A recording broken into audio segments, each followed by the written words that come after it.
இந்த அதிகாரத்தை 26க்கு பிறகும் நீட்டிப்பதற்கு ஒரே வழி 26 தேர்தலில் வெற்றி. எந்த எல்லைக்கு செல்வார்கள் என்பதை ஊகித்துக் கொள்ளுங்கள். டூ ஆர் டை பேட்டில் இது.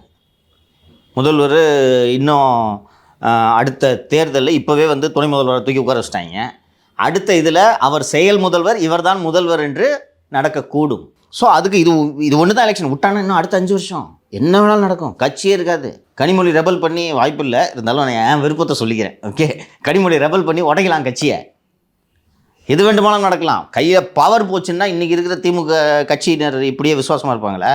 இப்போவே சொல்கிறார் சேகர் பாபு, மெட்ராஸில் எந்த கட்சிக்கு நான் போனாலும் மெட்ராஸில் நான் தான் ராஜா, அதிமுக மாவட்ட செயலர்லாம் என் பாக்கெட்டில் தான் இருக்காங்கன்ட்டு சேகர் பாபு இப்போவே சொல்கிறாரு. அப்போ சேகர் பாபு ரெபல் பண்ண மாட்டாருன்னு என்ன கேரண்டி? பெரிய தலையெல்லாம் போயிடுச்சு ஆல்மோஸ்ட். கட்சி கிரிப்போட இதே போல் தொடருமா அப்படின்றதுக்கு there is no guarantee. So அதற்காக எந்த எல்லைக்கும் அவர்கள் செல்வார்கள். அண்ணன் சேகர் பாபு தான் தேமுதிகவோடு பேச்சுவார்த்தையை நடத்தி கொண்டிருக்கிறார்.